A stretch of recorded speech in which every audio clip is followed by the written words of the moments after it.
sejam bem-vindos a mais um módulo do Avante Helping Care. Hoje nós vamos discutir um assunto bem relevante, que é a nutrição enteral e parenteral no paciente domiciliar.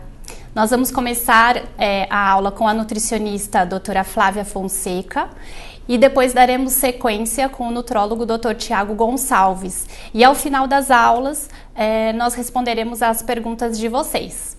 Boa aula a todos!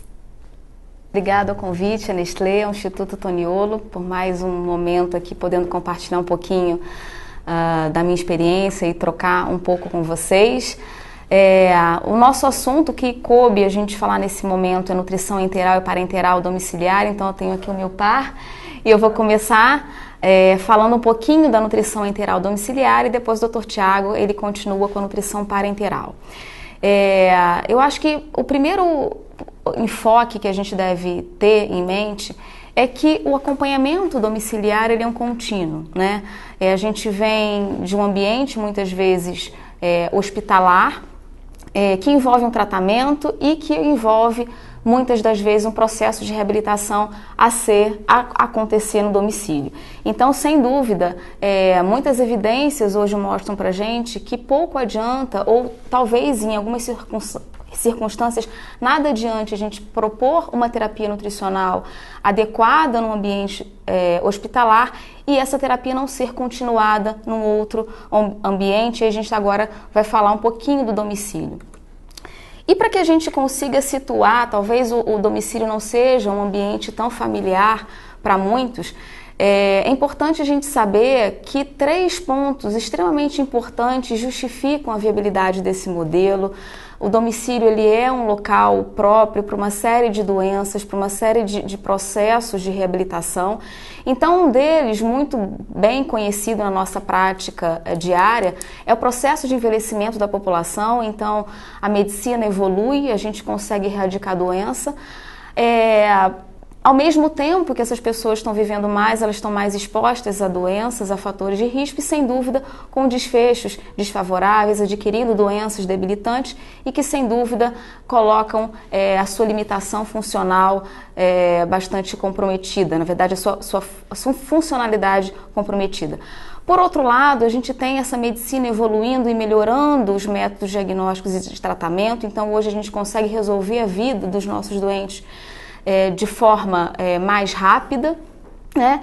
E, por outro lado, por mais que seja um mercado recente, em ascensão, há 30 anos atrás, há 40 anos atrás, a gente não conseguia imaginar que um indivíduo, que um paciente de alta complexidade de cuidado, ele pudesse ser submetido a uma ventilação artificial, a uma terapia dialítica, por exemplo, a uma transfusão. E hoje em dia, esses procedimentos e tantos outros, eles acontecem nesse ambiente domiciliar, com toda a segurança, com todo o processo sistematizado, de modo que esse ambiente seja um ambiente seguro.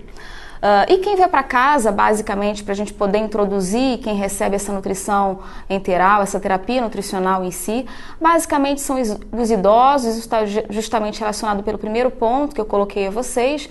A gente tem dentro desses idosos, sendo a maior parte deles, né, esses portadores de doenças neurológicas e degenerativas, os doentes oncológicos, as condições de difícil controle, né, de difícil reabilitação, e os pacientes pediátricos num nicho um pouquinho menor, mas também compondo esse perfil de característica, esse perfil epidemiológico desses usuários desse modelo de saúde.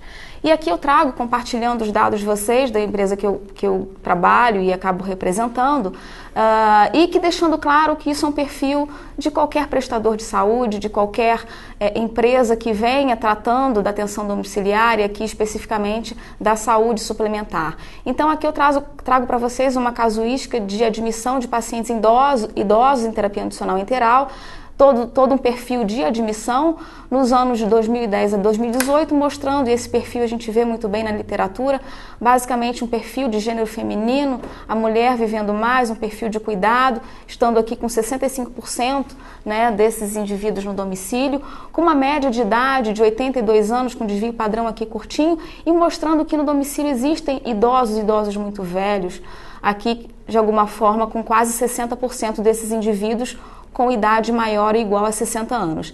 Que tem na sua admissão, são portadores de várias comorbidades, de várias doenças crônicas, aqui apontando com 62% de indivíduos hipertensos e quase que 1/4 desses indivíduos diabéticos. Que tem a sua doença neurológica perfazendo 86%, a sua doença de base, compondo o motivo diagnóstico que motivou essa atenção domiciliar, seja internação ou seja a assistência no modelo de menor complexidade, e aqui mostrando que de fato é a internação com perfil de 12 horas ou uma assistência de 24 horas de um técnico de enfermagem, representando a maior proporção dessa assistência de atenção domiciliar.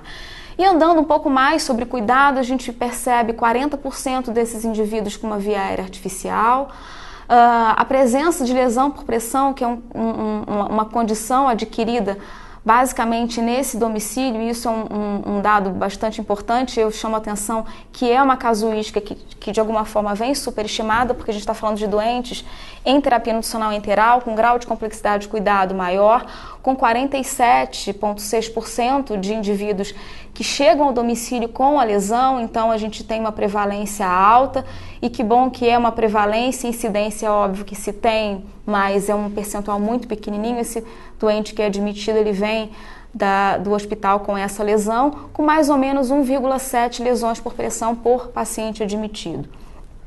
E aqui, com relação à via de alimentação desses idosos, a ostomia acaba sendo, nesse caso, uma prevalência bastante grande, aí respondendo pela gastrostomia. A gente percebe que isso é um perfil bem carioca.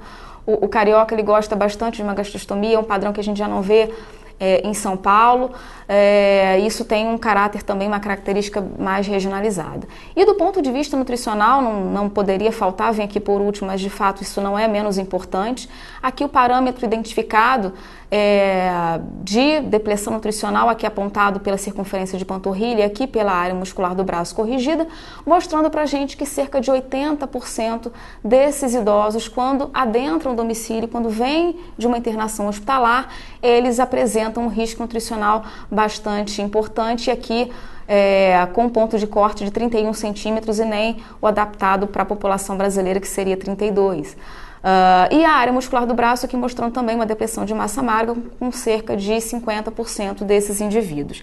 E o que chama atenção, isso é clássico, a literatura lá já vem de forma enfática mostrando pra gente, e é onde tem a ver o domicílio, tem a ver que esse doente que está no hospital, e que a literatura mostra que a desnutrição ela é frequente de 33% a 88% desses pacientes internados, ou seja, quando eles chegam no hospital, eles já estão desnutridos ou eles têm algum risco nutricional.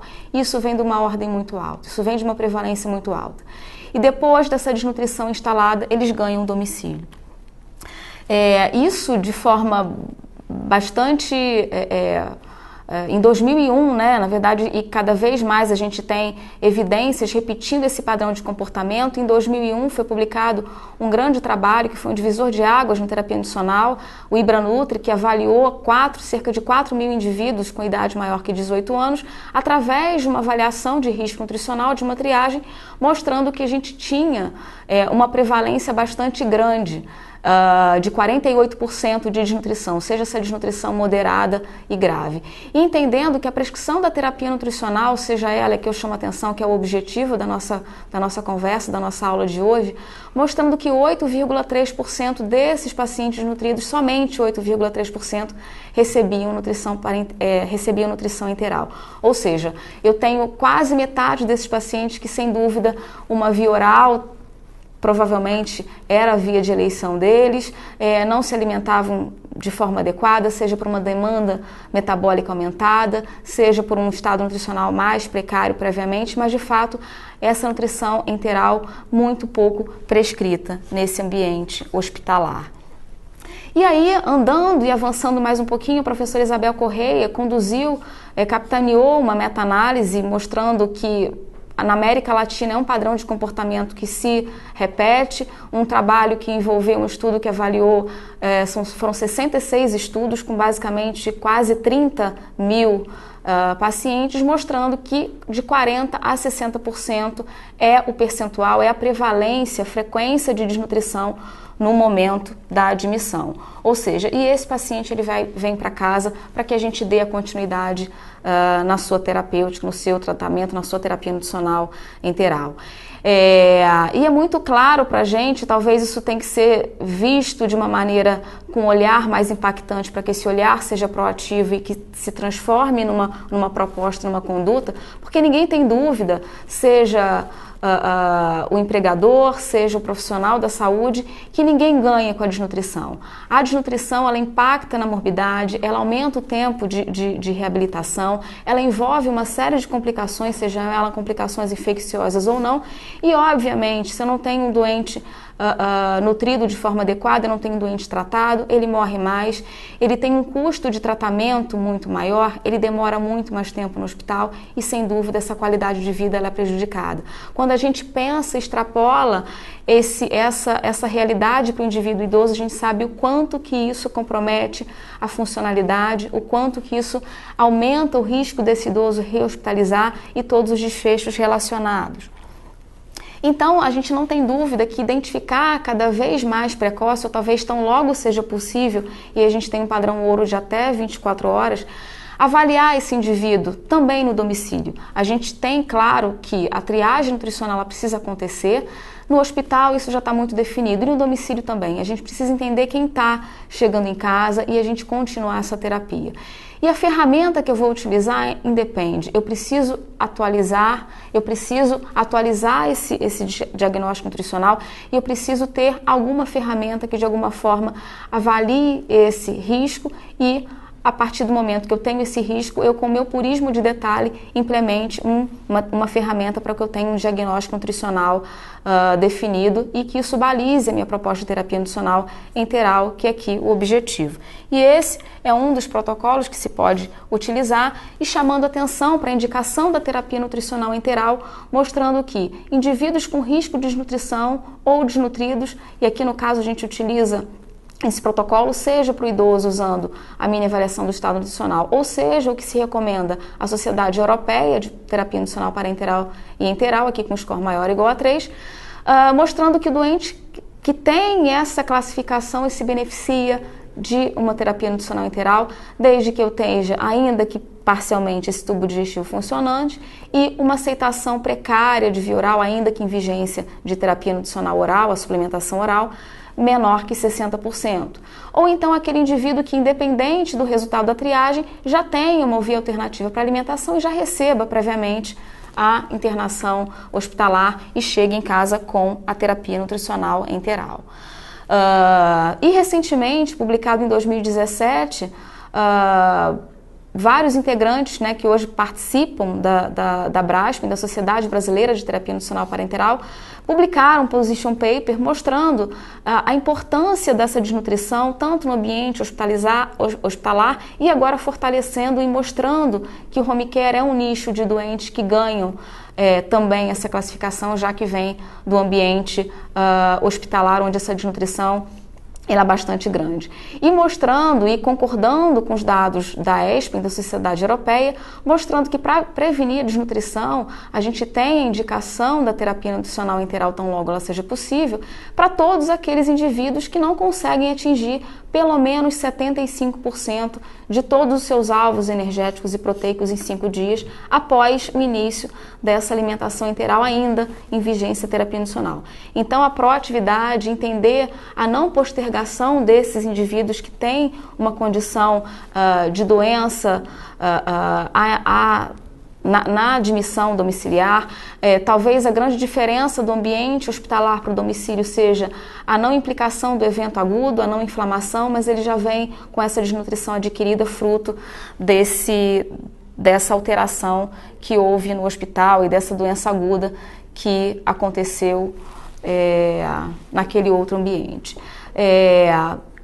Como eu vou disponibilizar esse acesso?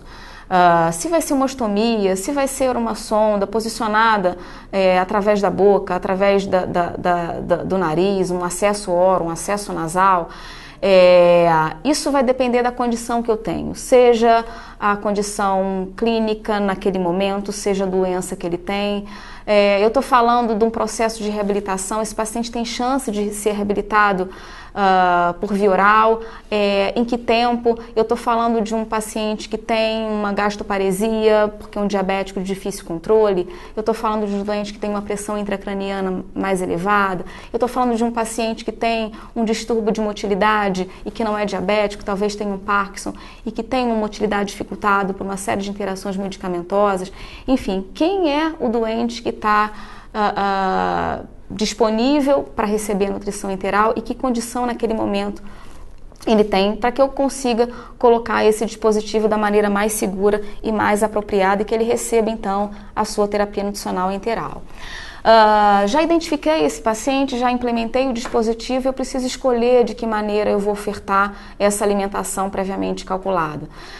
O principal, e a gente tem, né, de forma a escolher primeiramente, se a gente vai ter uma formulação industrializada ou uma formulação caseira, isso é uma classificação de acordo com o modo de preparo, a complexidade dos nutrientes ditadas pela proteína, a capacidade desse tubo digestivo de desdobrar essa proteína ou não, e a gente tem as dietas poliméricas ou as dietas hidrolisadas, a densidade calórica, o quanto que eu preciso ofertar por volume, né, de dieta para esses indivíduos, o quanto que essa osmolaridade impacta na tolerância digestiva. Eu estou fazendo uma formulação mais osmolar ao nível de estômago, é a mesma formulação ao nível mais distal. Eu tenho uma indicação específica, eu preciso de uma fórmula especializada ou uma fórmula estándar, uma forma padrão, atende esse meu paciente. E sem dúvida entender essa integridade do tubo digestivo, a presença de doença específica ou condição metabólica, a proteína sempre fazendo parte de um nutriente nobre, e aí o quanto a gente consegue prover, em que quantidade de formulação e solução, e sem dúvida a relação custo-benefício dessa dieta. E quando a gente pensa em terapia nutricional no ambiente domiciliar, é muito bem definido que no ambiente a gente tem uma regulamentação técnica através da Anvisa, regulamentação RDC 63, onde preconiza, né, todos os requisitos mínimos obrigatórios para a gente fazer a terapia nutricional enteral com segurança, onde não cabe a dieta enteral artesanal.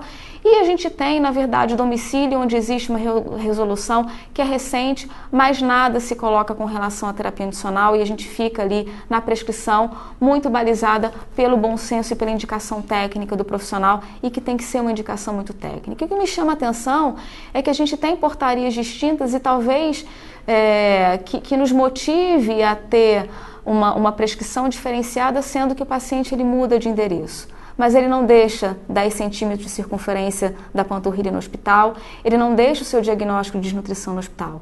Ele vem com ele muda de endereço, mas ele vem. Talvez sem a doença aguda, né? Sem a inflamação, sem o catabolismo, ávido para um anabolismo, ávido para uma repressão nutricional. Mas ele vem com todas as características de que a gente precisa manter essa terapia instituída no hospital de forma sustentável.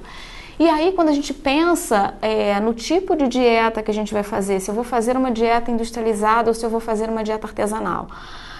Hoje, com a curva de aprendizado, com a experiência e com o andar do entendimento dos doentes cada vez maior no domicílio, a gente entende que não é factível, a gente não consegue ter desfechos favoráveis uma vez com prescrições de dietas não individualizadas e não bem indicadas. Então, quando a gente fala de indicações de terapia nutricional enteral e aí pensando na dieta industrializada, é muito difícil numa sonda de pequeno calibre, seja uma sonda enteral ou seja uma ostomia, aqui como exemplo a jejunostomia, a gente conseguir ofertar uma alimentação que não seja industrializada. Já visto a limitação do calibre, a necessidade de fazer formulações muito diluídas, e a gente precisa ofertar um valor calórico, um valor energético, um valor proteico muito maior. Então, uma indicação de uso de dieta industrializada, sem dúvida, a presença de sondas de pequeno calibre. Quando eu penso numa especialização maior da fórmula, eu não consigo, através de uma dieta artesanal, um exemplo, conseguir computar, vamos supor, 10 gramas, 15 gramas de aminoácido de cadeia ramificada, por exemplo. A gente tem uma limitação em tabelas de composição química dos alimentos, e esse é só um exemplo, mas qualquer necessidade de maior especialização de fórmula, a gente, de alguma forma, fica com um comprometimento. Pacientes que precisam de grandes restrições alimentares, então ali vem uma das indicações também da dieta industrializada. Lesão por pressão já foi motivo de discussão nessa plataforma de ensino, mostrando que é uma condição onde envolve um gasto energético muito grande, uma demanda proteica de alimentos, de nutrientes, antioxidantes, e principalmente quanto maior o estágio dessa lesão, maior essa demanda nutricional, e é muito difícil que através de alimentos in natura a gente consiga prover essa necessidade, essa demanda nutricional, portanto a indicação do uso de dieta industrializada. Quando existe uma desnutrição associada a lesões, ainda que tenham uma demanda metabólica menor, mas eu tenho uma desnutrição e qualquer demanda além daquela limitação funcional, daquela reserva que já é limitada, isso corrobora para uma perda de peso e para uma não reabilitação. Impossibilidade de administração da dieta em bolos ou por gavagem é uma indicação de dieta industrializada, já visto que é inviável, isso é incompatível com qualquer administração de dieta artesanal através de um gotejamento gravitacional, um gotejamento conhecido numa bomba infusora. E uma outra indicação, as duas últimas, a não tolerância a maiores volumes de dieta, né, diante de aporte calórico aumentado. Então imagine um paciente com 1,80 m, com 100 kg, como é que a gente consegue com alimentos in natura prover toda essa necessidade nutricional. Então fica uma indicação de dieta industrializada e, sem dúvida, a intolerância e ou o insucesso numa tentativa de dieta integral artesanal. E, sem dúvida, uma preocupação muito grande quando a gente pensa em terapia nutricional integral e no ambiente de casa é o custo. Ela representa ainda 30% a 50% de todo o orçamento domiciliar. E aí eu quero mudar essa palavra, não falo de custo, eu falo de investimento, porque, sem dúvida, é um investimento numa reabilitação nutricional. A gente entende, quem é da área entende isso sem dúvida nenhuma, que o paciente nutrido é o paciente tratado. O custo, sem dúvida, existe, mas é um custo muito maior, se sobrepõe a qualquer terapia nutricional, o custo de um tratamento de lesão por pressão, um custo de uma hospitalização. Formas de custeio existem, ela pode ser vinculada diretamente pela operadora, através de um fornecimento direto. O prestador de saúde, o prestador da atenção domiciliar, ele pode prover através de uma dieta inclusa no pacote, ou o paciente, a família pode adquirir essa formulação, pensando que a alimentação, sem dúvida, faz parte de um cuidado, né, de saúde, um bem, assim como tantos outros que a gente muito bem conhece.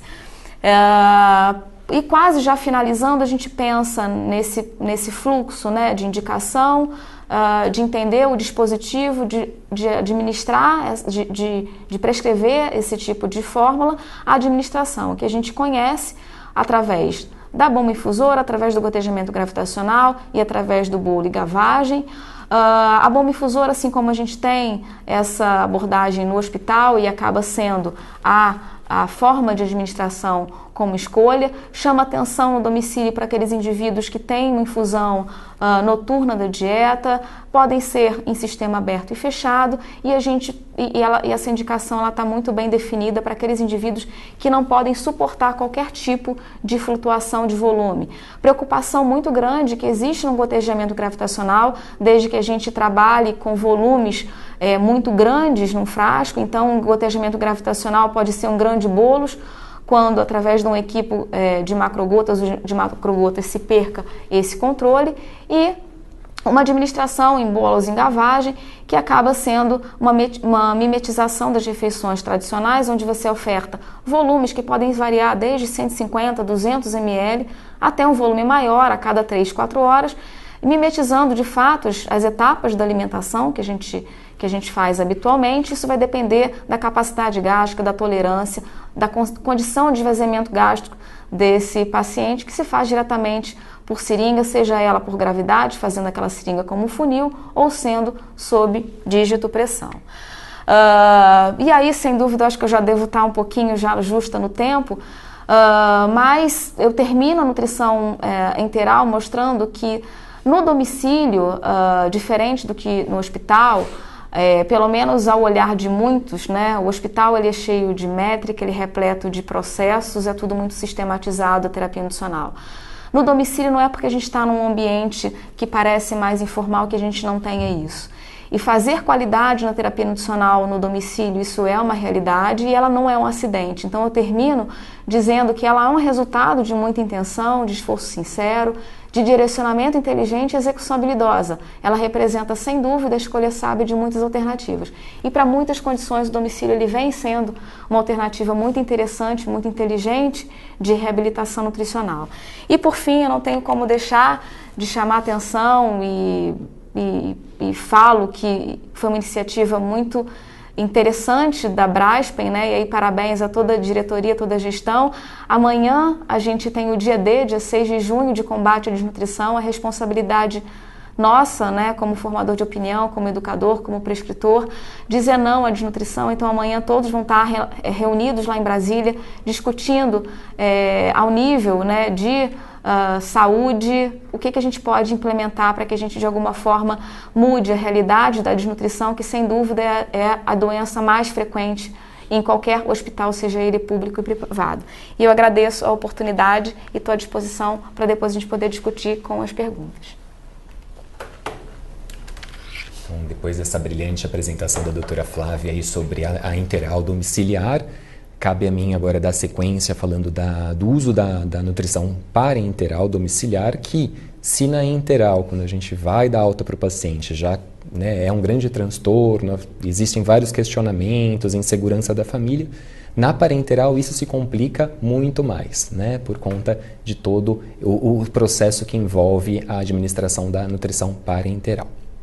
Então vamos lá, primeiro definindo nutrição parenteral, né? Então a gente sabe, é regido pela portaria 272, né, do Ministério da Saúde 98, que a nutrição parenteral é uma solução ou emulsão, quando a gente tem a gordura junto, composta dos 3 macronutrientes, carboidrato, aminoácido, lipídio, também adicionada de vitaminas, minerais, tem que ser estéreo apirogênica, administrada aí por via intravenosa, né, que vai fazer a ser administrado em pacientes desnutridos ou não, em regime hospitalar, ambulatorial ou domiciliar, tá? Visando assim a manutenção de tecidos e órgãos. Tá? Então, pela essa portaria, a gente tem essa definição de terapia nutricional parenteral como esses procedimentos terapêuticos aí para a gente manter ou recuperar o paciente no seu estado nutricional.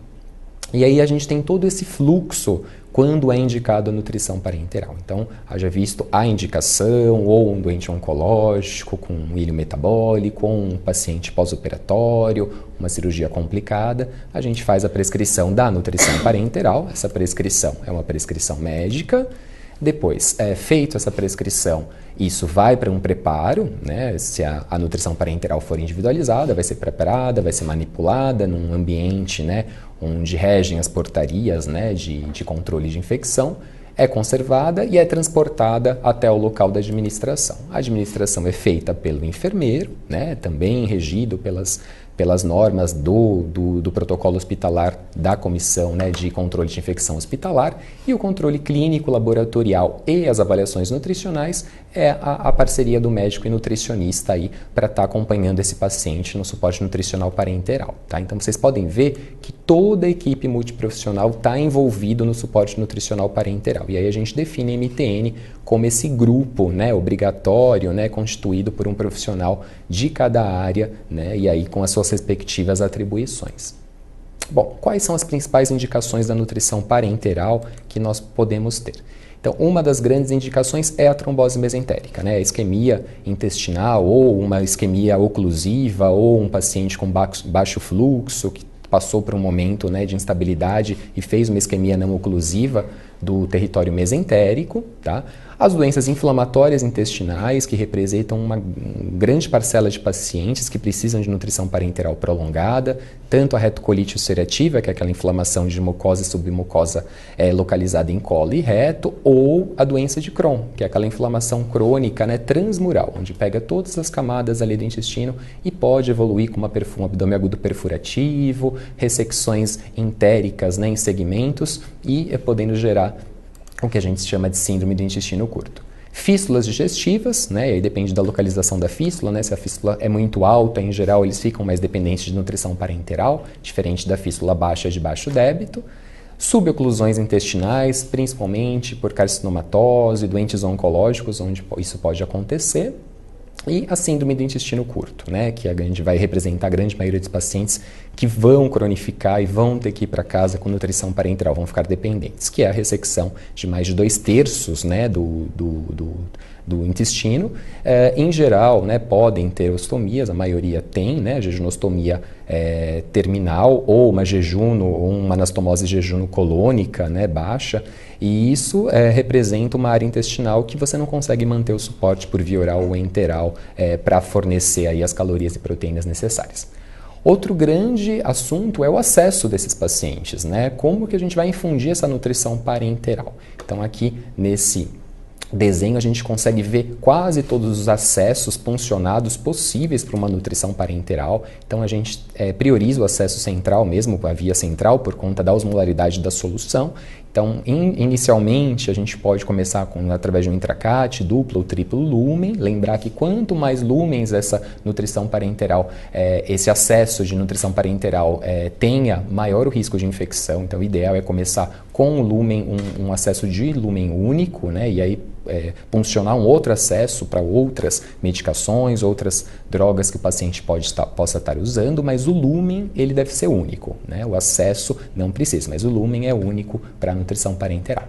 O catéter de Ron, que é um catéter mais extenso de silicone, o PICC, que a gente tem usado bastante, que é aquela de inserção periférica, mas que fica em posicionamento central ali na transição da veia cava superior com o átrio direito. O Hickman, que é o catéter tunelizado, né, ele caminha um pouco embaixo no subcutâneo, né, embaixo da pele ali, e para depois ele entrar no vaso, então isso diminui o risco de infecção. E o Portocate, que a gente vê para pacientes, principalmente oncológicos, que usam esse Portocate para quimioterapia, que é um catéter totalmente implantável, né. E por via periférica é possível da nutrição parenteral? É um questionamento que muitas pessoas fazem. Se for por curto prazo, né, o paciente tem um tempo de jejum curto e tem uma previsão de retorno da via oral ou enteral breve, sim, tem que ser um acesso calibroso, claro, né, em um local adequado. Você não vai pegar um acesso em extremidades, né, do corpo, mas um acesso calibroso. Idealmente até 15 dias, por conta do risco de flebite, e também a troca a cada 48 horas do local puncionado. Lembrando também que o periférico é um acesso exclusivo para nutrição parenteral. Então, se o paciente tem um outro acesso, ele tem que ser puncionado um outro só para nutrição parenteral. Tá? E o que rege a seleção é a osmolaridade da solução. Solução acima de 900 miliosmols por litro, a gente tem que usar via central mesmo por conta do risco de flebite. Composição da nutrição parenteral. Então, a composição, basicamente, a gente faz, né, a nutricionista nos passa, né, o que o paciente precisa, né, as necessidades energéticas totais dele, e a gente vai ter que dividir aí inicialmente nos macronutrientes, né? Então, os carboidratos, aqui um pouquinho menos do que na enteral, que é 1 grama tem 4 quilocalorias, a gente tem um pouquinho menos, porque o que é usado na solução de parenteral é a glicose monohidratada, com molécula de água, então isso diminui um pouquinho a caloria. Se a sua farmácia manipula a parenteral com uma glicose anidra, aí sim seria 4 quilocalorias, mas a grande maioria usa o soro glicosado, né, que é monohidratado a glicose. As necessidades energéticas, então, ficam entre 45% e 55%, né, por cento do total. O mínimo que você pode dar de glicose, porque às vezes você está manipulando uma nutrição parenteral periférica e você pensa já, você sabe que a glicose é o que dá osmolaridade alta, então, para tentar reduzir um pouco o carboidrato, então, o mínimo que você vai dar para evitar cetose é de 100 a 150 gramas, né, por dia, e o máximo aí, né, de velocidade de infusão de glicose, a VIG é de 3 a 5, acima disso o paciente fica bem hiperglicêmico, porque você extrapola, né, o limite de oxidação da glicose. E aí o que a gente usa mais é o soro glicosado 50%. Tá? Os lipídios, né, 1 grama 9 quilocalorias, representam aí de 25% a 30% das necessidades energéticas totais. Ele é o lipídio que dá o maior aporte calórico, né, mais do que o dobro do que o carboidrato e a proteína, fornece os ácidos graxos essenciais, né, aqueles que o organismo não consegue produzir, que são os ômegas 3 e 6, tem que ter um agente emulsificante, a lecitina faz essa ação, né, por conta da gordura, né, C, para solubilizar na corrente sanguínea, e a gente tenta não ultrapassar 1,5, 2 gramas quilo dia por conta dos problemas, né, desse excesso de lipídio na corrente sanguínea. As emulsões, então, todas essas são as que a gente tem no mercado, que a gente mais costuma usar custo-benefício é o TCL, TCM 20%, né, 50% de óleo de soja e 50% de óleo de coco, é o que traz mais custo-benefício e menor hepatotoxicidade, mas se você puder também usar a emulsão de SMOF, né, que é o óleo de soja, coco, oliva e peixe, também é uma boa formulação, mas com um custo um pouco mais elevado.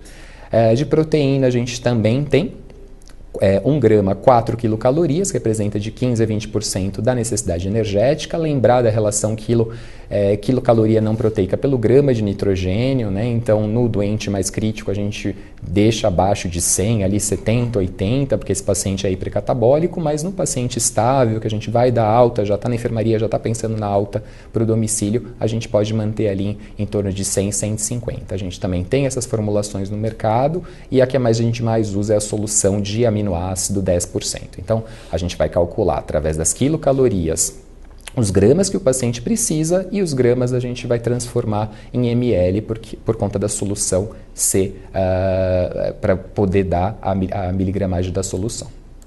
Outros componentes, então, são os eletrólitos, todos esses, as vitaminas, principalmente checar se a sua manipuladora ou o polivitamínico que você usa tem as vitaminas lipossolúveis, que são as principais vitaminas que esses pacientes têm deficiência, por conta que eles têm ressecções intestinais amplas e isso, eles não fazem ciclo enterohepático de sal biliar, então isso dificulta a absorção da vitamina A, D e K. Então, sempre estar de olho nessas vitaminas, se elas têm no seu polivitamínico da parente, porque os pacientes fazem depressão muito rápido, diferente das hidrossolúveis, tá?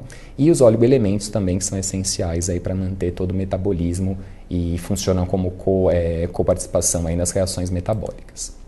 Os cálculos, né, então de proteína a gente geralmente usa, né, como a gente usa na UTI 1,5, aqui no doente estável de alta para casa a gente usa de 1 a 1,2 grama quilo dia, glicose também a gente tenta não ultrapassar 5 miligramas quilo dia, de lipídio, como eu falei, controlar a infusão até 2 gramas quilo dia e caloria total nesse doente mais estabilizado de 25 a 30, mas é bem variado, né? Dependendo do estado nutricional dele, você pode aumentar.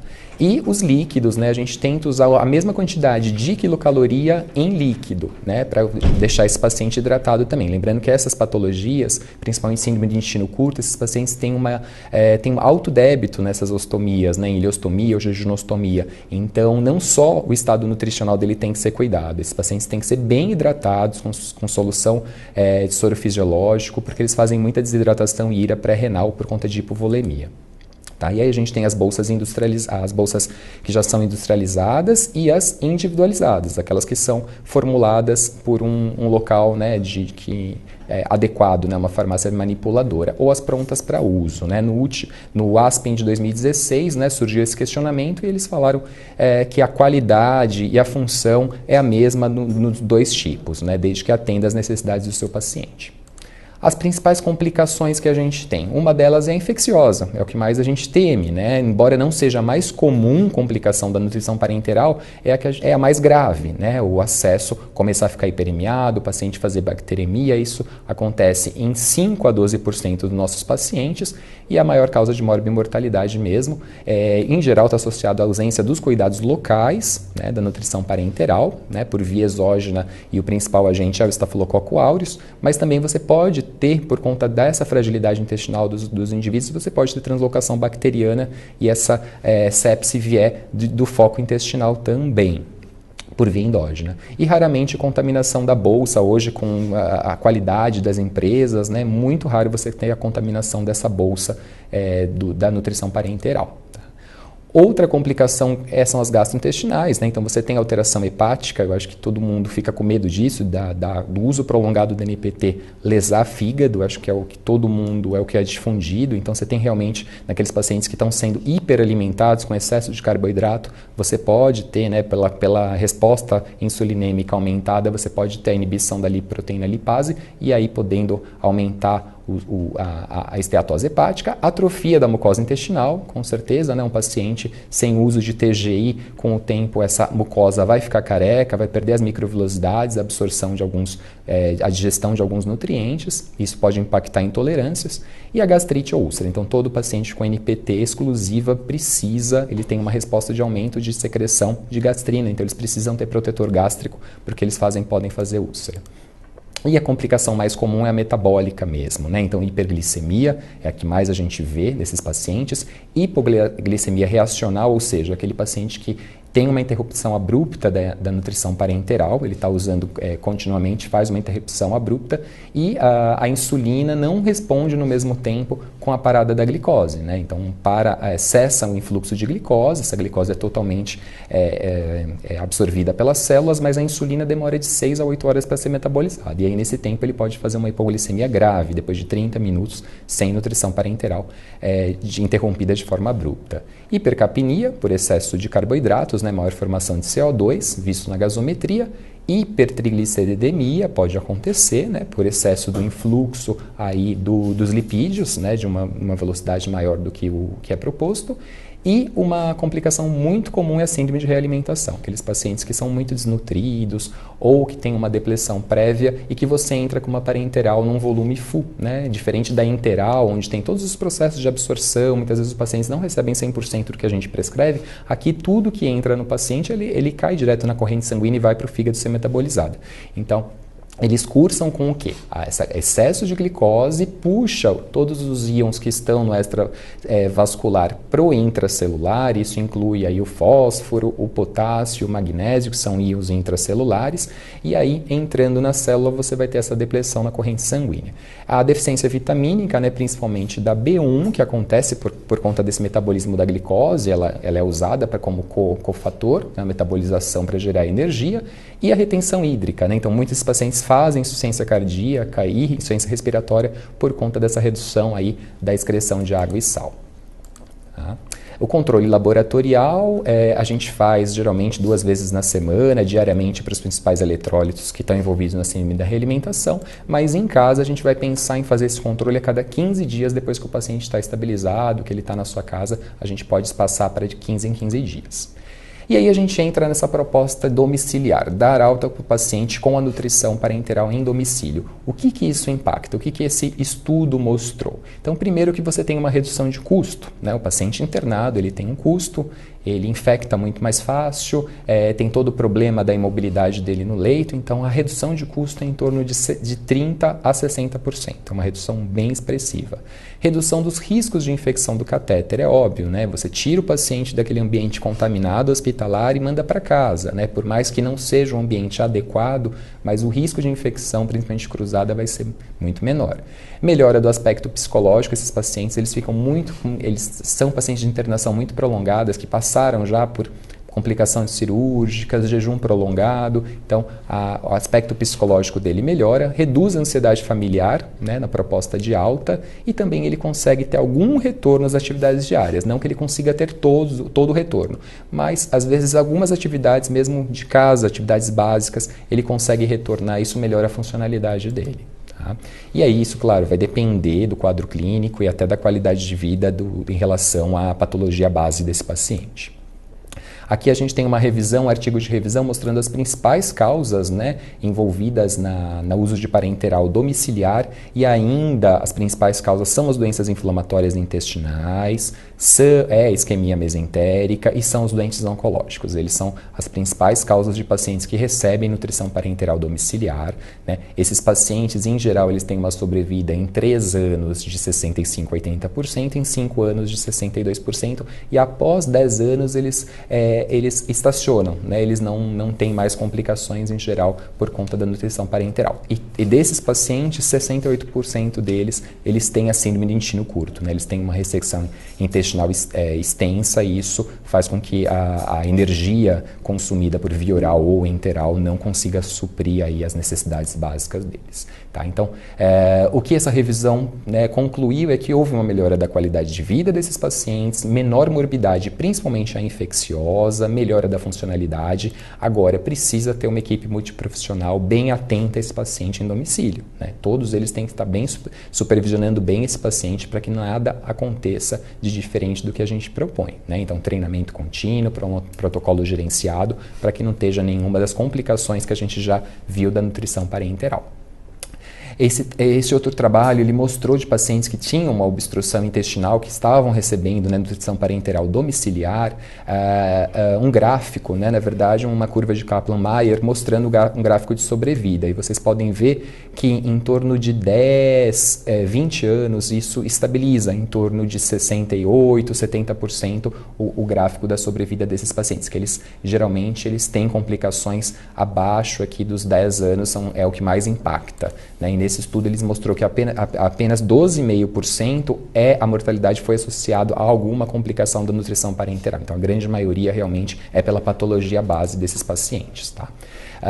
Em relação à sobrevida, né, esse foi um outro trabalho que pegou todos os centros britânicos, né, que faziam a administração de nutrição parenteral em domicílio, né? Então acompanharam durante 25 anos esses pacientes e mostraram que os pacientes que tinham uma maior sobrevida, também a curva de Kaplan-Meier, eram pacientes que tinham, né, como síndrome do intestino curto como diagnóstico, isquemia mesentérica, e os que tinham menor sobrevida, infelizmente, aqueles pacientes oncológicos ou sequelas de enterite actínica, né?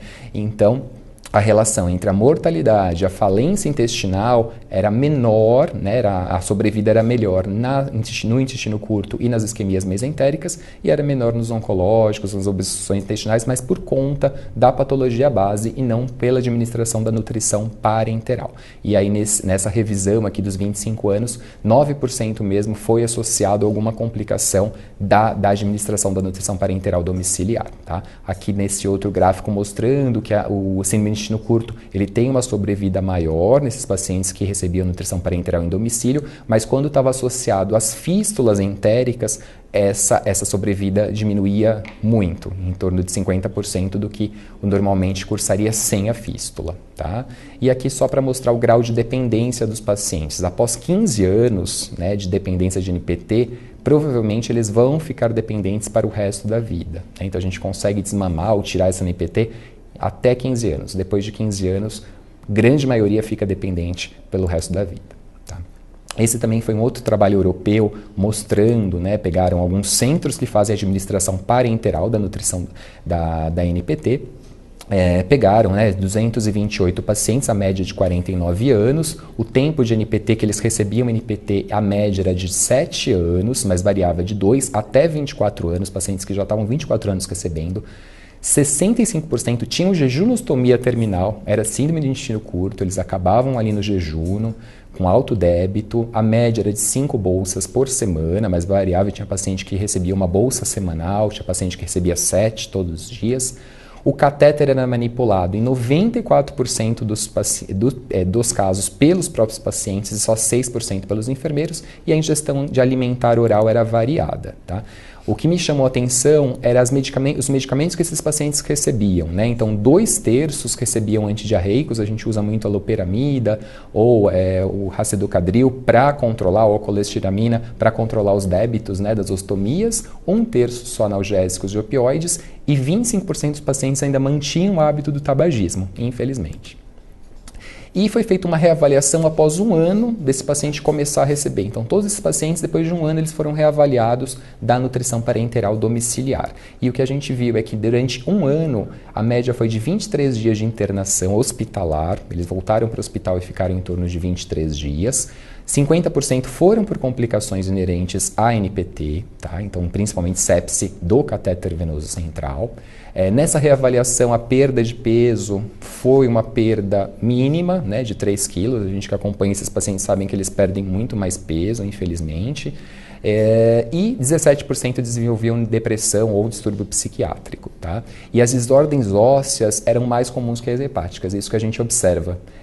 Culturalmente a gente está acostumado a achar que é mais hepatotóxico, mas as desordens de nível ósseo, né, fraturas, osteoporose, elas são muito mais graves do que a hepatotoxicidade desses pacientes que recebem NPT, tá? Bom, então qual o grande problema que a gente viu? É sepse de catéter, é infecção de catéter. Então esse estudo mostrou, né, acompanhou 51 mil catéteres dia, a incidência em doentes oncológicos, né, com quase 300 pacientes, todos os tipos de catéter, PIC, ROM, tunelizado Portocat, e o que a gente observou foi o quê? Que os catéteres tunelizados e os ROM e o WOM, eles tinham mais complicações e eles não tinham vantagens em relação ao PIC e o Portocat, que parecem ser os catéteres mais seguros para a administração da nutrição parenteral domiciliar. Esse outro trabalho mostrou um grupo que foi feito para prevenir essa infecção do catéter central em domicílio. E eles, através de algumas medidas, eles conseguiram reduzir 5 vezes, né, 4 vezes, desculpe, a infecção de corrente sanguínea relacionada a catéter. Então, de 0,93 caiu para 0,23 por 1.000 dias de uso de NPT. Tá? Então, uma redução muito expressiva. O que eles fizeram? Em geral, eles preferiam infundir NPT em catéter único, tá? Asepsia da pele com clorexidina 2%, desinfecção das conexões é essencial com álcool 70 antes da infusão da NPT, uso de filme transparente tipo Tegaderm, sempre manter o sistema fechado, NPT abrir o sistema, infelizmente tem que jogar a bolsa no lixo, colocar uma outra bolsa, não tem como aproveitar. Dar folhetos e vídeos de treinamento informativos para o cuidador, para o familiar, supervisão para o enfermeiro especialista, né, em nutrição, então enfermeiros de MTN. Pacientes que tinham lesões de pele já encaminhar para o dermatologista, muitas vezes essa infecção vinha por alguma lesão de pele secundária, e fazer auditorias nessas empresas que fazem assistência domiciliar também é essencial. E aí esse último trabalho que saiu ano passado em relação à segurança, né, ou a diferença do paciente manipular o seu catéter ou um enfermeiro manipular. Será que tem alguma diferença em relação a isso? Então a gente sabe que treinar paciente familiar é essencial, mas olha só aqui o resultado desse trabalho. Quando enfermeiros manipulavam o catéter central do paciente, o risco de infecção era 3,1 por 1.000 dias de uso de catéter. E quando o próprio paciente manipulava o seu catéter, caía para 0,6. Então é 5 vezes menos o risco de infecção quando o paciente mesmo, treinado, manipula o seu catéter. Isso que a gente tem visto nos hospitais e estimulando cada vez mais o protocolo do autocuidado. Então, todos os meus pacientes, eu oriento realmente a manipulação do catéter e você vê que realmente a taxa de infecção é muito menor quando ele mesmo ou familiar cuida do catéter central. Tá? E aí, convido vocês a acessar esse site, né, Oley.org, The Oley Foundation, que tem várias histórias, vários depoimentos de pacientes que têm síndrome de intestino curto, que usam parenteral domiciliar. Aqui está a Halle, que ela tem um pouco mais de 20 anos, com 15 anos ela fez um abdômen agudo perfurativo por doença de Crohn, e aí ela é dependente diária de NPT. Então aqui ela, antes de dormir, preparando o seu material de nutrição parenteral, colocou ali no cabide, um cabide ali na janela, onde ela pendura a bolsa, provavelmente não tem vitaminas, né? não é fotossensível, e ela instalando aqui no catéter tunelizado dela, tá? Então, tem vários depoimentos, vários treinamentos para cuidadores, bem interessante, tá? Então, a gente tem esse último guideline que foi liberado, né, pela Sociedade Europeia, mostrando, né, o porquê a gente tem que usar NPT, que são aqueles pacientes que não conseguem ingerir via oral ou enteral o suficiente. Pacientes com câncer, pode ser usado NPT? Pode ser usado NPT, querendo dar alta para esses pacientes que não tenham, né, que ainda tenham uma sobrevida, mas que, claro, na fase de terminalidade, onde você já não está propondo uma terapia curativa, que isso deve ser suspenso. Os catéteres, eles falam dos catéteres em geral, né? O que eles preferem são os tonelizados, o PIC também, mas lembrar que o PIC é um catéter que tem que ser trocado mais ou menos por volta de 3 a 6 meses, deve ser feita a troca. A infusão em casa, de preferência uma infusão noturna, para a gente manter o paciente ativo com funcionalidade durante o dia, e bomba de infusão é muito recomendado. Aqui todas as recomendações nutricionais que eu já tinha comentado com vocês, o controle laboratorial desses pacientes a cada 15 dias, né, óleo, elemento e vitamina dosar de 6 em 6 meses.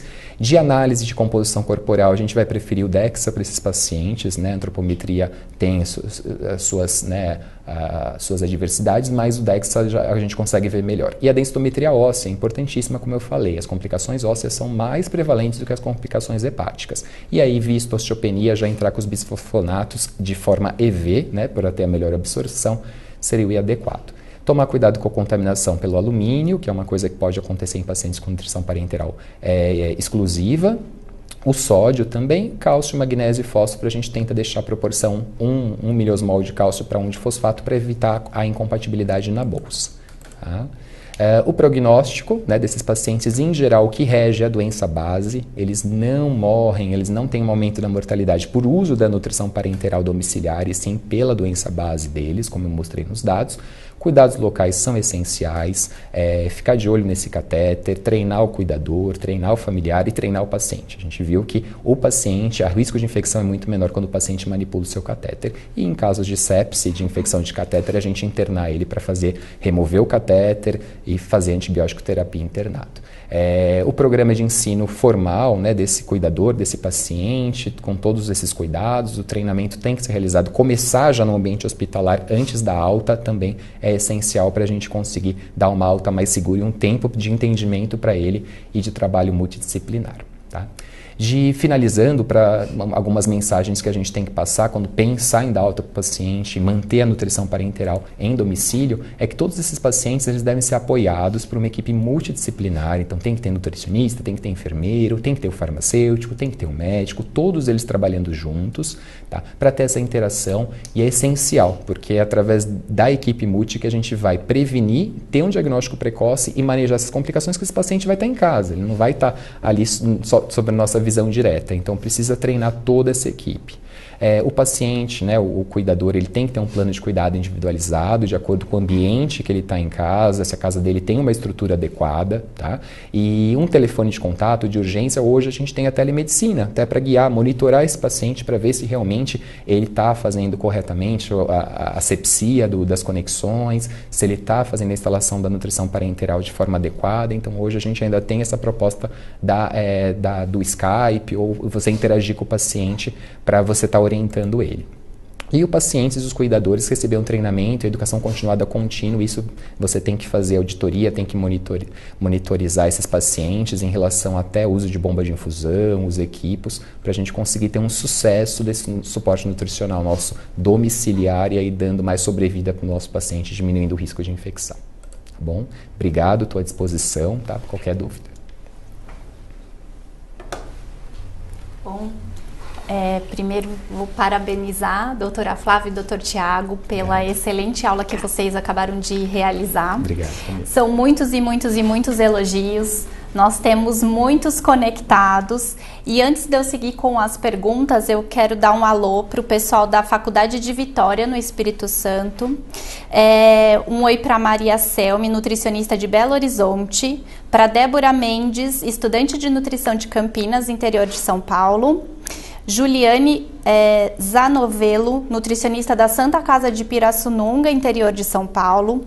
Para o Rafael Assunção, de Goiás, ele parabeniza a aula de vocês. A Janaína Matias, de Caruaru, Pernambuco. Tânia Perini, do Espírito Santo. Marília Muniz, da Bahia. A equipe da Secretaria de Saúde de Santa Helena, Goiás. E a Ana Paula Vaz Dias, de Betim, Minas Gerais, que também parabeniza a aula. E vamos para as perguntas. Então, acho que a primeira pergunta para a doutora Flávia é da Aline Pereira da Silva. A Aline ela é enfermeira da família no município de Guarulhos. Primeiramente, ela quer parabenizar a organização e os palestrantes pelo tema escolhido. É uma temática que impacta demais a rede de atenção básica, principalmente no âmbito SUS. Gostaria de saber se existe um método de avaliação multidisciplinar que eu, enquanto enfermeira, possa realizar até que a nutricionista possa planejar o plano terapêutico do paciente domiciliado. Perfeito, perfeito. Excelente pergunta, Aline. Antes disso, eu quero também mandar um alô para os meus acadêmicos de nutrição, que eu esqueci, que devem estar todos antenados aqui, escutando. Com muito carinho, fica o meu abraço. Excelente pergunta, Aline. Os enfermeiros, eles são fundamentais. No hospital isso já acontece, vocês são para-choque do sistema, isso não muda muito para o ambiente domiciliar. A ferramenta, a maneira que você tem de auxiliar e de identificar e ter uma atitude proativa, não só na definição de um risco nutricional, como um olhar diferenciado para esse usuário, para esse cliente, é a própria triagem. né? Inclusive, a minha experiência em todos os locais que eu trabalhei com atenção domiciliar e que eu trabalho, o primeiro olhar é a do enfermeiro. Ele que aplica a ferramenta de triagem, a gente sabe que todas as ferramentas elas podem ser aplicadas por qualquer um da área da saúde, desde que seja bem treinado. Então, o primeiro olhar que eu pego, ele vem, né, desse enfermeiro, então que ele possa aplicar essa ferramenta de triagem, aqui o serviço achar, né, que seja melhor, que tenha a ver com a sua clientela, trazer essa informação e daí a gente vai conseguir programar não só o acompanhamento nutricional, mas a periodização desse acompanhamento, e isso é fundamental. Então a triagem é a ferramenta que eu indico para que você discuta com a tua equipe e o enfermeiro passe a enxergar e usá-la isso como uma atitude primeira de identificação desse paciente. Perfeito. Nós temos uma outra pergunta aqui também, aliás, assim, já vou colocar uma para vocês dois e depois seguimos com o Dr. Tiago, que é uma pergunta em geral. O que é mais indicado? O que é mais correto? Nutrição enteral ou parenteral? E depois, seguindo com a pergunta da Mônica Andrade de Londrina, Dr. Tiago, há protocolo de indicação de nutrição parenteral domiciliar? Sim. Tá. Bom, começando pela primeira pergunta, na verdade não se trata do que é melhor ou pior, do que é certo, do que é errado. Na verdade depende da indicação, né? Por muito tempo se teve um medo muito grande da nutrição parenteral, é uma terapia nutricional muito bem-vinda, dependendo da indicação, mas hoje a gente sabe que toda vez que a gente consegue utilizar o tubo digestivo, a gente consegue, do ponto de vista fisiológico, do ponto de vista de desfecho, uma série de benefícios. Então, tão logo a gente consiga utilizar esse tubo digestivo, ainda que parcialmente, ainda com volumes pequenos de nutrição, essa nutrição trófica ou não, ou com uma meta plena, ela é muito importante. Então, na verdade, não tem o que é melhor ou pior, tem o que é melhor indicado para o paciente. Perfeito. Né? Exato. A doutora Flávia já falou, né? Realmente o mais fisiológico para o nosso corpo é usar o tubo digestivo, né? 70% do nosso sistema imunológico está localizado ali da boca ao ânus, né? Então a gente modula o sistema imunológico através do nosso tubo digestivo, você tem o trofismo da mucosa e tudo isso, mas com certeza, e graças a Deus, hoje a gente tem armas que a gente pode usar para aquele paciente que infelizmente não pode usar, que são os pacientes em especial síndrome de intestino curto, doenças inflamatórias intestinais com ressecções cirúrgicas, né? Então, a gente pode até tentar usar uma enteral ali para manter o trofismo da mucosa, mas não pensando em valor calórico ou proteico mais, para você não desvitalizar aquela mucosa. Mas o suporte parenteral aí se enquadra aí. Então, o melhor, com certeza, seria alimentação até oral, onde você tem prazer gustativo, né, na nossa cultura. Mas, idealmente, a enteral entraria, mas a parenteral ainda bem que existe para a gente suprir as necessidades desses pacientes. Em relação à pergunta do protocolo, né? Isso é individualizado. Na verdade, não existe protocolo definido, existe esse guideline da ESPEN, que é a nossa sociedade europeia, que nos guia, né? Então, eles falam realmente, eles colocam, estipulam algumas metas, mas tem que ser feito no hospital, com a equipe. Se você tem uma equipe multiprofissional de terapia nutricional, uma MTN, onde você tem ali farmacêutico, enfermeiro, nutricionista e o médico, com certeza você tem tudo para fazer esse protocolo e dar alta para esse paciente, que para o hospital é um custo adicional e, como a gente viu pelos estudos, para o paciente é muito pior ele ficar internado recebendo a nutrição parenteral por conta dos riscos de infecção, das alterações metabólicas que ele pode estar exposto dentro do hospital. Então, em casa seria bem melhor. Para as operadoras de saúde, em geral, elas custeiam, né, essa nutrição parenteral domiciliar, então isso não vai ser o problema, né, para elas também. É adequado, né? Você tira o paciente, você diminui custo, mas precisa ter um protocolo bem definido, principalmente de monitoramento desse paciente, né? Como a gente viu, esses pacientes têm um alto risco aí da infecção, do catéter central, né? Porque são pacientes que vão usar parenteral durante anos. Então, se você tiver um monitoramento bem feito, bem arrojado, com telefone de contato, com telemedicina para monitorar esse paciente, não tem por que você ter medo de dar alta com essa nutrição parenteral. Imagina. Nós temos também, num geral, aqui, uma pergunta em comum. Então, uma pergunta é do Bruno Reis de Melo, de Brasília. da Giovana Ribeiro, de Porto Real, Rio de Janeiro, e da Flávia de Oliveira, que é aqui de São Paulo. A pergunta é quanto à prescrição do consumo de água desses pacientes que utilizam a dieta enteral, e vou pedir também para o Dr. Tiago falar sobre a parenteral. Então, a questão dessa recomendação e como se calcular o volume que esse paciente vai receber de água. Sim, excelente pergunta também. A água, ela acaba sendo menosprezada, coitada, ela é um nutriente dentro da prescrição nutricional, então se coloca dieta, mas o quanto, né, que esse paciente precisa de água livre para constituir a hidratação. A gente tem uma quantidade, não vamos fazer que nem hoje em dia todo mundo faz, não existe um número cabalístico de vamos tomar 2 litros, 1,5 litro, isso é quantificado em mililitro por quilo de peso, né, ainda que esse peso seja aproximado. A gente está falando de um público basicamente idoso que recebe essa nutrição enteral, então a atenção maior deve ser dada a essa potencial de hidratação em função do delírio, das infecções de trato urinário. Então, a gente sabe que existe uma quantidade de água inerente a essa dieta enteral, a gente tem aí em torno de uns 80% mais ou menos, então você está falando de 800 ml em 1 litro de solução, e é óbvio que precisa ser feita uma conta. A gente precisa trabalhar 25, 30, 35 ml por quilo de peso, é óbvio que essa prescrição é individualizada, mas a gente tem que entender essa água da dieta enteral, a água que dilui medicação, essa água que vai entre as lavagens, isso pode ser e deve ser quantificado, quantos horários existem de medicação, é um trabalho, mas quem disse que a gente precisa ter um trabalho, isso não é esforço, faz parte da nossa prescrição. E o quanto que essa água prescrita vai estar sendo necessária, isso tem muito do empoderamento que a gente precisa dar ao familiar, ao cuidador, como é que está o torpor de pele, tudo bem, é idoso, isso fica um pouco mais difícil de avaliar, mas junta saliva na boca, tem lubrificação ocular, como é que a urina está clara ou está escura, então esse ajuste também é um ajuste fino que vai sendo feito à beira do leito, mas a hidratação, isso é fundamental.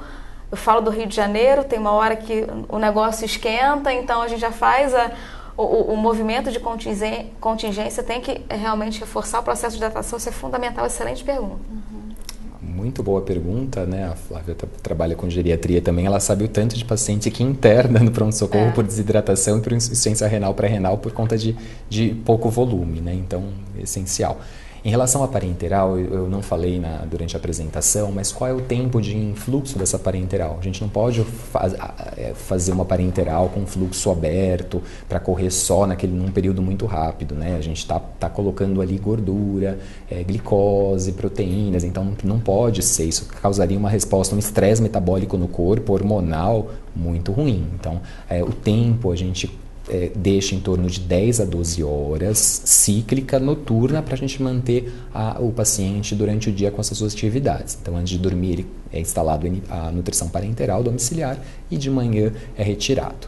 Mas o que acontece? A maioria desses pacientes, como eu falei, eles têm uma síndrome de intestino curto ou uma ressecção intestinal com uma ostomia ou até uma anastomose jejuno-colônica baixa, onde eles têm muitos episódios de diarreia, e quem tem ostomia, eu tenho pacientes que têm 7 litros de débito, né, de líquido entérico nessa jejunostomia, né? Então, é claro que isso, muito do que ela ingere, né, de líquido, porque sai ali o comprimido, mesmo que ela toma, que tem comprimidos que saem íntegros. Mas a gente tem que pensar muito na hidratação. Eu não consigo colocar nessa parenteral que vai correr ciclicamente a quantidade de líquido que ela precisa. Isso é individualizado de acordo com o balanço hídrico dela, o que ela perde, o que ela urina e o que ela ingere. Mas esses pacientes precisam de hidratação. E é o que eu mais percebo de complicação em nutrição parenteral domiciliar é a falta de hidratação. Então, esses pacientes precisam ser hidratados, geralmente endovenoso, né, com soro fisiológico mesmo. Então, eles recebem a parenteral domiciliar à noite, ciclicamente, mas durante o dia, durante 2,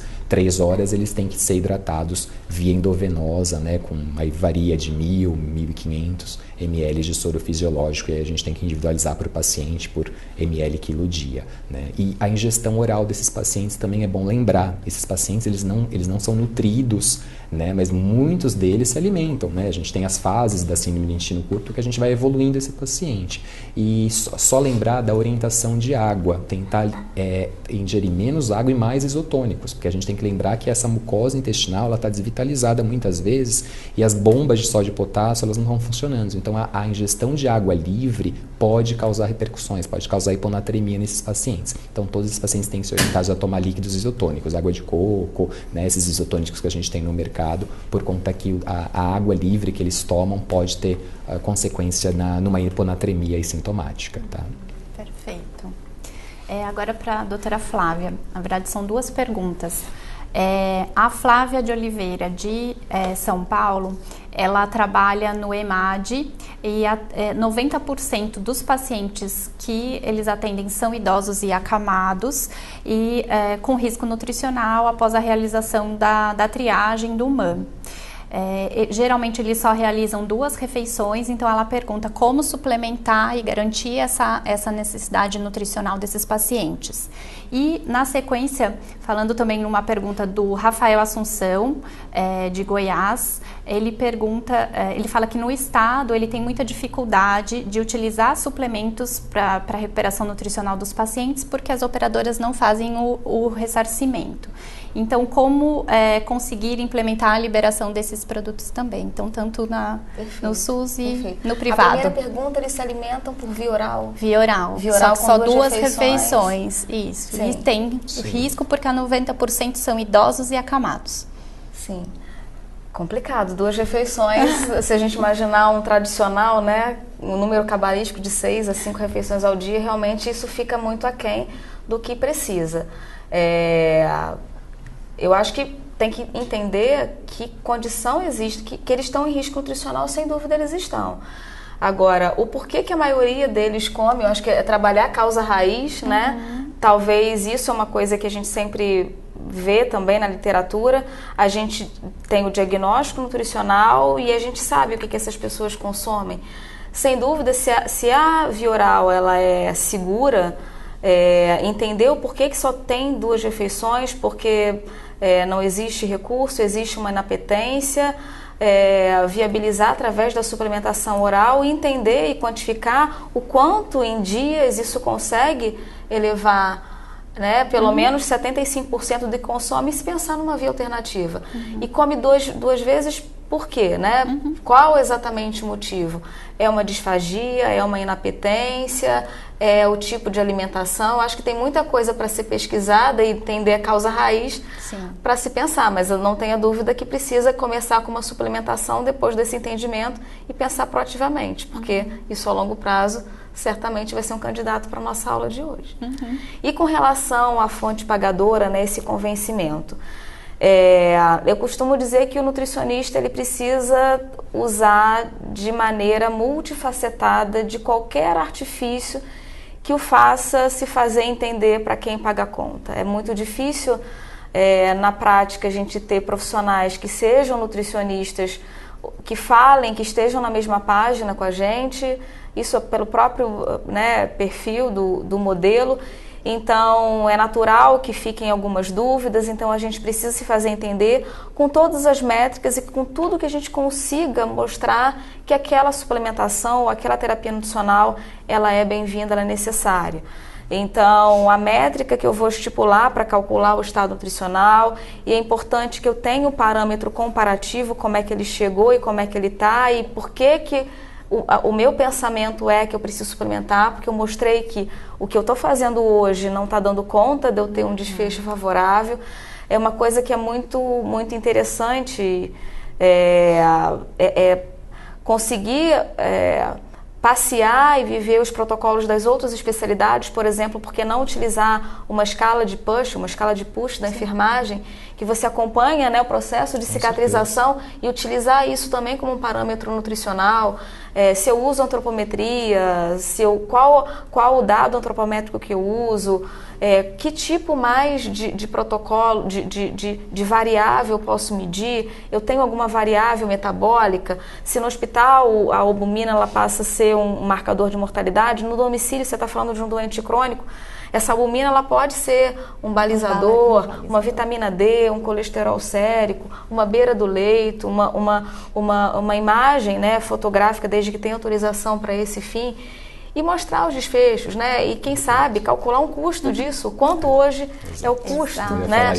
Eu acho que o custo é muito importante para que a gente tem que fazer com que esse custo que hoje pesa, literalmente pesa, ele seja entendido com investimento. Sem dúvida, os investimentos que a gente faz hoje, que envolvem um custo, eles se transformam em ganho lá na frente. Então, o nutricionista ele tem que sair da balança e ele tem que ter uma visão mais estratégica, né, nesse aspecto. Eu acho que falar de health economics mesmo é fundamental, porque o grande gestor da operadora, ele não entende o paciente desnutrido, que a gente sabe, que infecta mais, que fica mais tempo internado, blá, blá, blá. Então eles não sabem disso. Então eu posso falar, porque eu convenci meu gestor a dar o suplemento para os pacientes depois que eu tabulei os dados, que eu mostrei que o paciente que ia para a cirurgia desnutrido, ele ficava 4, 5 dias de cirurgia abdominal e hoje dando o suplemento, a gente financiando o suplemento, ele fica 3 dias. Então 2 dias de internação é um custo elevadíssimo. A gente tem um gasto de X, e aí eu economizei ali 5, 6X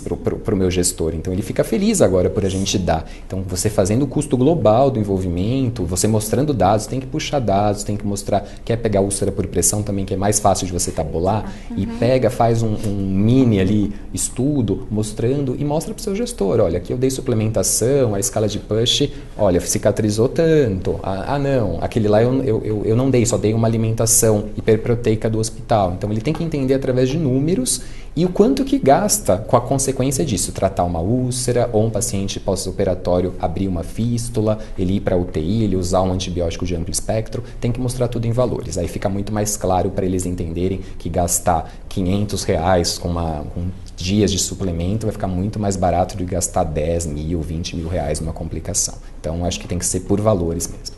Sem dúvida. Com certeza, perfeito. Bom, eu tenho tempo só para mais 2 perguntas. Perfeito. Então, vou fazer uma aqui para o Dr. Tiago. A Bárbara Pessoa, de João Pessoa.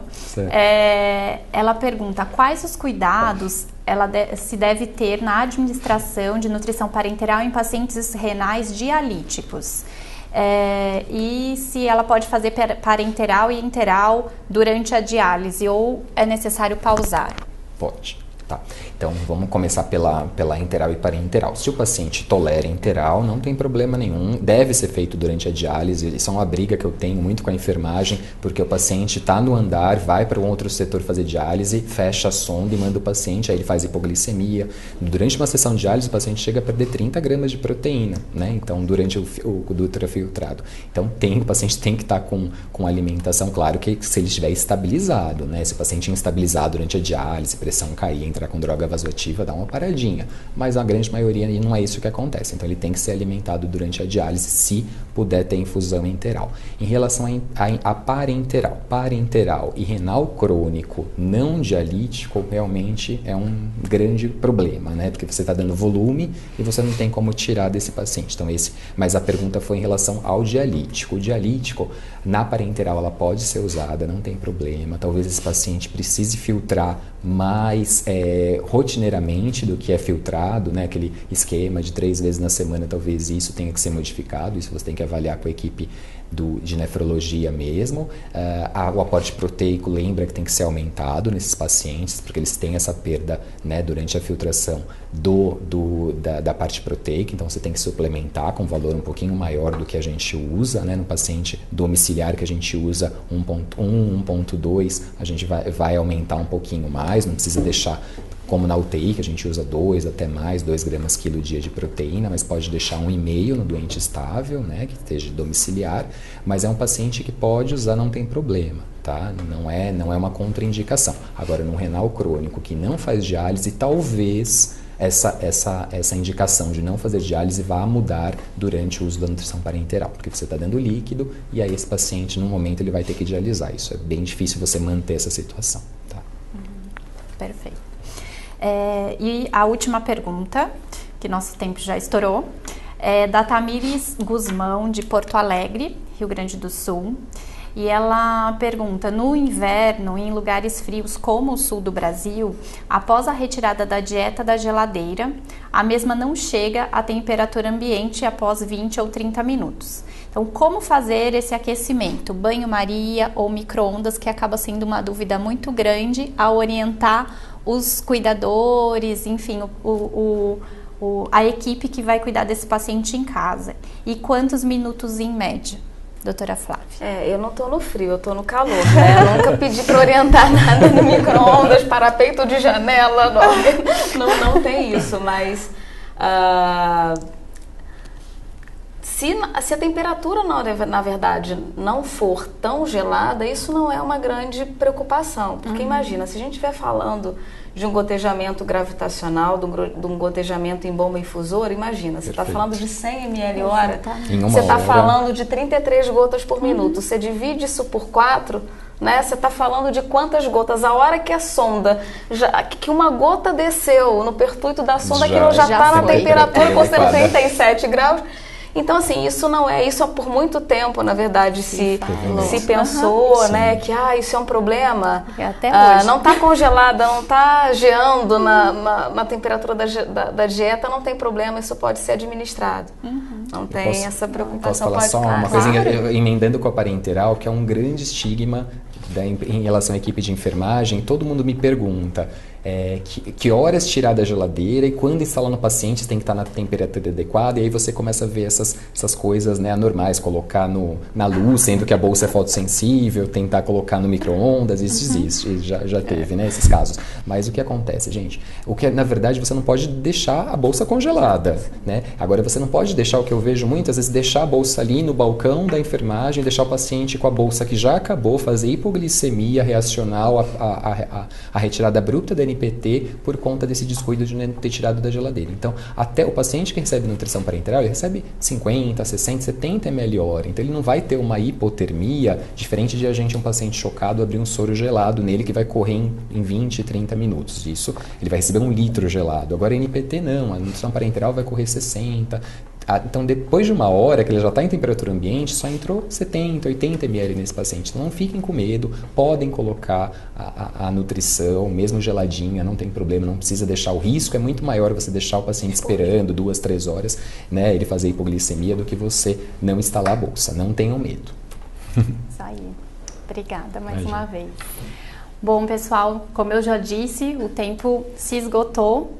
Eu quero aproveitar e agradecer mais uma vez, doutora Flávia e doutor Tiago. Obrigada por compartilharem tamanha experiência e todo esse conhecimento conosco essa noite. Foi muito bom.